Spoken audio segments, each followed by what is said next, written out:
just a quick video to show you how to make a really easy dishcloth.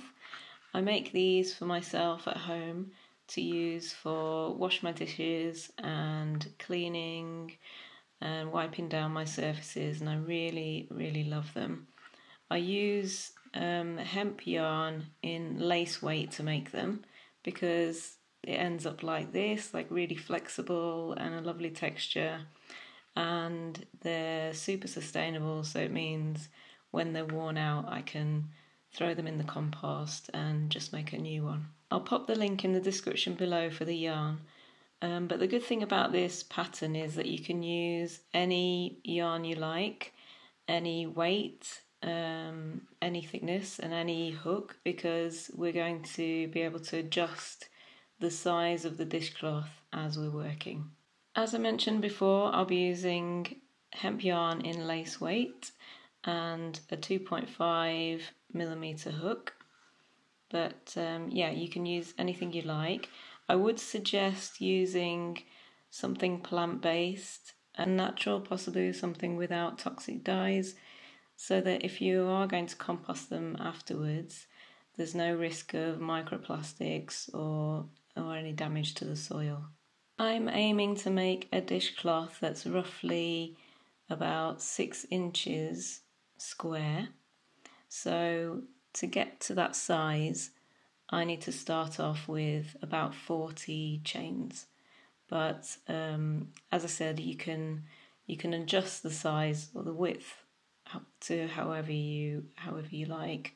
So just start chaining, and chain to as wide as you want the dishcloth to be. So I'm going to start with 40.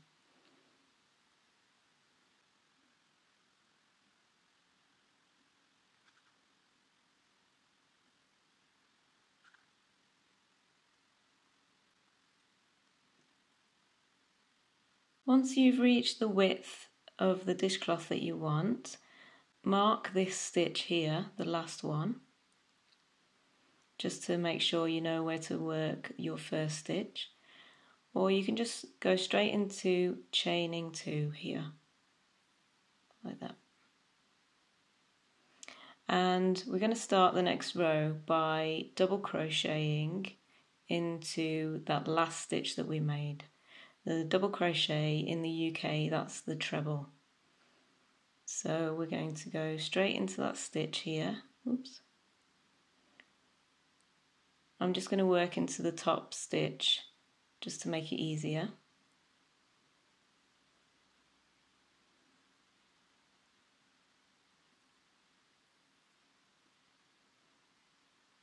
So that's the first stitch. And we're just going to carry on like that until we get to the end of the foundation chain. So just keep double crocheting until you get to the end. I've finished my first row, made my last double crochet into the last chain, the first chain should I say, and next we're going to just turn our work, and again we'll start by chaining 2, and we're going to work our first double crochet straight into this last stitch of the last row. So we'll go straight into here, making sure to go into both loops. So you see this V shape we have at the top here. We want to go under both of those loops,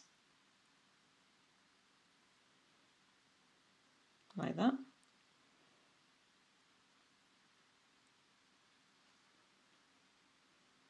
So that's the first double crochet,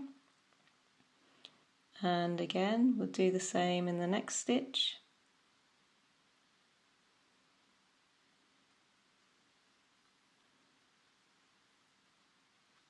And we carry on like that until we get to the end again. Reach the end and I still have 2 stitches to go. So you can see here that this is my second to last stitch, and this is the last stitch, and this is my chain. So we want to make sure that we're working into just the last 2 stitches and not the chain. So we'll go into the second to last stitch and find the last stitch here.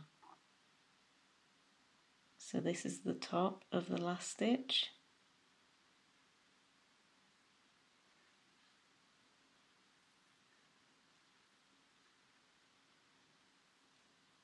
And there we go, that's the end of the second row. So we'll just keep on working like that. We'll turn our work again, chain 2, and double crochet into the first stitch here,